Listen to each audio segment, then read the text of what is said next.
Imagine this for a second. A surgeon has to remove a huge part of your chest wall, the very armor that protects your heart and your lungs. What happens next? Well, that's one of the most incredible challenges in all of modern medicine.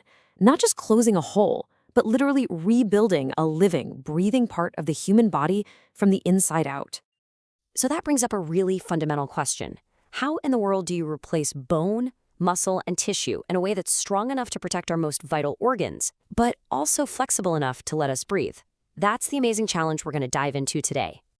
All right, here's our roadmap. We'll start with the core problem, then take a quick trip through history to see how we got here. After that, we'll open up the surgeon's modern toolkit for both the skeleton and the soft tissue coverage. And finally, we'll get a little glimpse of what the future holds for this incredible field. So, to really appreciate the solution, we first need to get a solid grasp on the problem itself. What are surgeons actually trying to achieve when they take on a chest wall reconstruction? It's about so much more than just patching up a hole.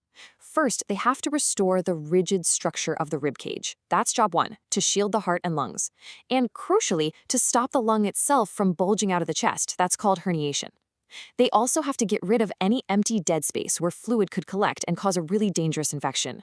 And then after all that critical functional work is done, the final result needs to look as natural as possible. It's this amazing blend of structural engineering and pure artistry. Now, this level of sophistication didn't just happen overnight, not even close. To really appreciate the modern marvels of this surgery, we've got to look back at the key breakthroughs over the last 100 years or so that made it all possible. The journey really kicks off way back in 1878 with the very first successful resection. Progress was steady after that, and we saw major advances in handling chest trauma during the World Wars. But look at 1906. That is a huge moment. A surgeon named Tinzini has this brilliant idea to use a patient's own back muscle to cover a chest defect. Then, the real revolution happens in the 1970s, when Mathis and Nahai finally mapped out the precise blood supply to these muscles. I mean, that discovery was the key that unlocked the entire modern era, leading us to where we are today, where removing huge sections of the chest and immediately rebuilding them is the standard of care. And that brings us to today. So with all that history in mind, let's open up the modern surgeon's toolkit, starting with the skeleton, the hard framework of the chest. For really small defects, maybe some soft tissue is enough. But for anything larger than about 5 centimeters, or if it involves more than 3 ribs, you have to bring in the heavy artillery. You need a prosthesis. But what do you actually use? When it comes to replacing bone, surgeons face this fundamental choice. On one side, you've got synthetic meshes, like Marlex or Prolene. They are strong, they're tear-resistant, they're super reliable. The catch, they're a foreign material, which makes them a bad choice if there's any risk of infection. On the other side, you have biologic meshes, often made from pig skin. The body can actually grow into this tissue, which makes it way more resistant to infection. The trade-off there? Well, over time, they can stretch out, and you might lose that crucial rigidity the patient needs. Now, when pure, rock-solid rigidity is what you need, surgeons have developed some incredibly clever techniques. One of the classics is called the Marlex sandwich. And yep, it's pretty much exactly what it sounds like. You start with a base layer of mesh. Then you add a layer of medical-grade cement, almost like spreading mortar on a brick. Before it has a chance to harden, you slap another layer of mesh right on top. This creates this custom-molded, incredibly strong patch that the surgeon can actually shape to perfectly match the patient's chest contour, and then stitch it directly to the remaining ribs. So cool.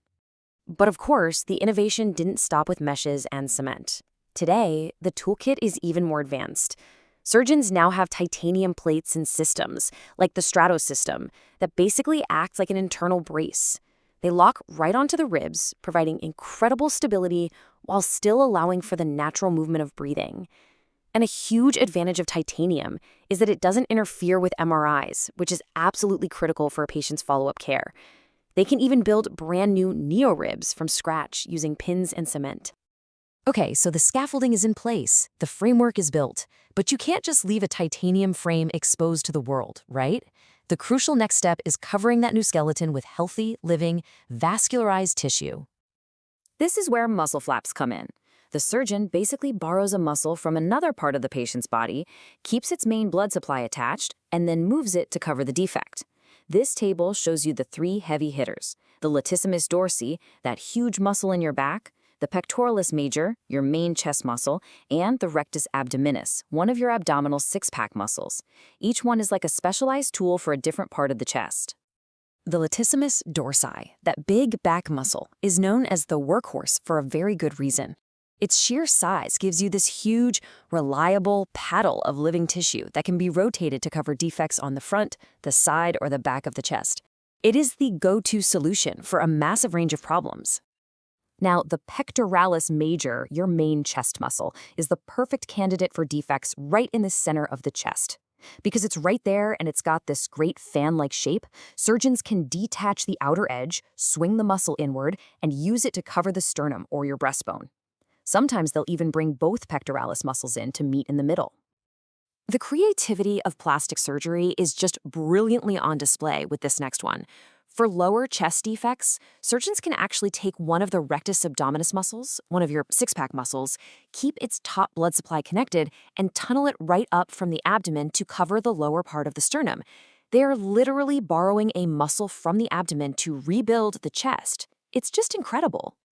So the techniques we've just talked about are the current gold standard, but this field is moving at an unbelievable pace. So where is all this technology heading? Let's take a look at what's on the horizon. The future is all about personalization and biocompatibility. Instead of just inert materials, imagine using cryopreserved donor tissue that actually acts as a scaffold, actively encouraging the patient's own bone to regrow. Or even better, using a patient's CT scan to digitally design and 3D print a custom titanium implant for a perfect, one-of-a-kind fit. We're also seeing new ceramic prostheses that don't just provide strength, but act as a template for new bone to form right onto them. This level of complexity really underscores a crucial point. This is never, ever the work of a single surgeon. As the source material really emphasizes, it requires a massive team effort. You've got thoracic surgeons who remove the damaged tissue, and then plastic surgeons who mastermind the intricate reconstruction, all working in concert to give the patient the absolute best outcome possible. From the very first simple resections a century ago to 3D printed custom implants today, the progress has been just astonishing. It really leaves you with one final thought. If this is what we can do now, what will rebuilding the human body look like in another 100 years?